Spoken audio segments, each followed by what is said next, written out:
Hello investors, welcome back to another episode of Vishal Wealth View. आज के episode में बात करने वाला हूँ एक ऐसे ग्राफ के बारे में जो कि आपको हेल्प कर सकता है समझने में कि what's the behaviour of traders in a particular stock. Now I have been using this graph to understand कि what's the best time for me to make an entry in a long term bet. And मुझे लगता है कि आप अगर एक long term investor है तो आप भी इसका यूज़ कर सकते हैं to time your entry in a particular stock so that you have some amount of margin of safety. So in this video, we'll be talking about the idea behind this, and we'll be also discussing how you can use it to time an entry into a stock if you're a long-term investor. So without wasting much time, let's start this episode. So for anyone who is new to the channel, we maintain a 8-figure portfolio. This portfolio is spread across mutual fund and stocks. In mutual fund, we have holding of about 84 lakhs right now. And in our stock portfolio, we have an holding of about 73 lakhs right now. इस video में specifically we are going to discuss the traders behaviour graph. तो let's jump into the discussion. सबसे पहले I come to my portfolio and I click on analyse button for Sunteck. Sunteck is my holding and I am thinking about should I increase my holding percentage in the stocks और not. तो अगर आप यहाँ पे देखें तो आपको एक ग्राफ दिखेगा। ये graph intraday, short term, weekly and medium term के लिए है। ये ग्राफ्स आपको बताते हैं कि what's the past year traders behaviour. इसका मतलब ये है कि अभी करंटली ये स्टॉक बियर सेटअप में है। ये समझने की कोशिश करते हैं कि bear setup, up trend, down trend क्या है। तो अगर कोई स्टॉक पिछले एक पर्टिकुलर टाइम विंडो में 5% से ज़्यादा भाग चुका है तो अपन बोलते हैं कि वो अप ट्रेंड वाली स्टेट में है। अगर वो 3 से 5% भागा हुआ है तो अपन बोलेंगे बुलिश स्टेट में है। अगर वो 1.5 से 3% भागा है तो अपन बोलेंगे बुल सेटअप में है। और अगर वो -1.5 से 1.5 की ऐसे रेंज में से ट्रेड हो रहा है तो अपन बोलेंगे वो कंसोलिडेशन फेज में है। डाउन ट्रेंड हो जाएगा, 5% से ज़्यादा कम हो गया, बियरिश हो जाएगा -3 टू -5%। एंड बियर सेटअप हो गया -3 टू -1.5%। तो अगर अपन ये सारी स्टेट्स इमेजिन करें और अपन इस स्टॉक के प्राइस को अपन देखें पिछले 1-1.5 साल के लिए, तो right now this stock is in bear setup and there's a 22% chance that it will remain in bear setup in next 1 day. अगर अपन शॉर्ट टर्म का देखें 3 to 5 days बेसिकली, देन इसमें भी there is a 18% chance that it will remain in bear setup and then 18% chance that it might enter into bull setup. अगर अपन देखें weekly का, तो currently the stock is in bearish setup and there is a 25% chance that it will go into downtrend from here and 25% chance that it will go into consolidation phase.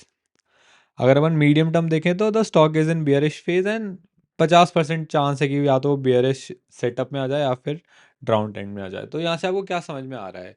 यहाँ से अपने को ये समझ में आ रहा है कि this stock is currently in bearish setup all across the time Horizons.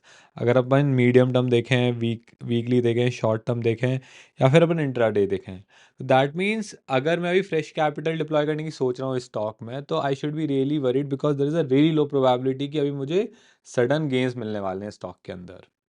I hope आप ये बात समझ चुके होंगे। Now let's move on to the second stock. Okay, second stock जिसके बारे में अपन डिस्कस करने वाले हैं वो है लॉयड्स मेटल्स एंड एनर्जीज। अगर अपन स्टॉक का प्राइस देखें, as of now price has been trading flat. अब देखते हैं इसका what's the trading behaviour.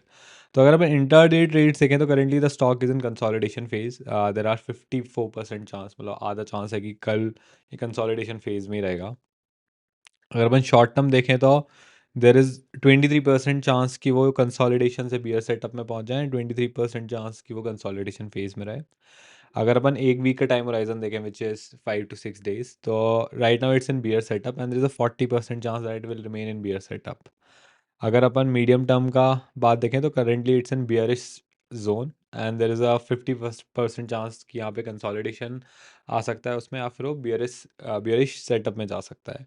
So again, from all these technical indicators, it's clearly visible that currently it might not make a lot of sense for you to invest in Lloyd metals, because short term में you can also expect more price to decline because you don't know because the probability of it to going into bullish setup, bullish or uptrend is really low right now. अगर आपको अभी भी समझ में नहीं आया तो I'll explain it for one more stock. Let's try it out for Reliance.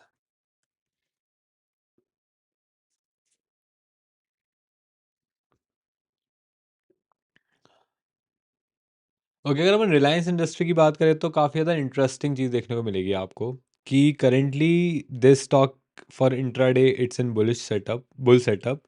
For short term, it's in bull setup. For weekly, it's in bull setup. And for medium term it's in already bullish zone. तो अगर अपन यहाँ पे देखें कि in terms of intraday trades there's a good chance कि वो यहाँ से कंसोलिडेशन फेज में एंटर करे. If you are thinking about short term 3 to 5 days, तो यहाँ पे good chance that it will again enter into consolidation phase. अगर अपन एक वीक की बात करें which is 5 to 7 days का time horizon, then there is a 55% chance कि वो अगेन कंसोलिडेशन फेज में एंटर करे. बट अगर अपन एक मीडियम टर्म उठा लें जैसे कि 10 to 15 days, then there is 50% chance कि यहाँ से वो बियर सेटअप में जा सकता है, बुलिश सेटअप में जा सकता है. तो इसका मतलब ये है कि the stock has already given a run up and based on the past data अब यहाँ से you can expect some amount of consolidation. That means the train has already left the station and you might not be able to get like huge amount of return. But again अगर अपन medium term देखें तो there is a like also a possibility कि bullish zone से bull setup में आप जा सकते हो if there is a like continuous momentum that is getting maintained. So these models are not 100% correct. You have to understand they are based on the previous data, the data on which they are trained. And future में कोई भी ऐसा event होता है which is unique, which is like a black swan event, that will make these models fail. And these models will have to adapt on the basis of that data in future. तो इसलिए आप इन graphs और इन analysis का use कर सकते हो as an additional information while making an investment decision, at least in the long term bets and अगर आप मार्जिन ऑफ सेफ्टी के साथ इन्वेस्ट करना चाहते हो. And that's it what I have for you for today's episode. If you enjoyed the video, do hit the like button and subscribe to Vishal Wealth View. Bye bye. Happy investing.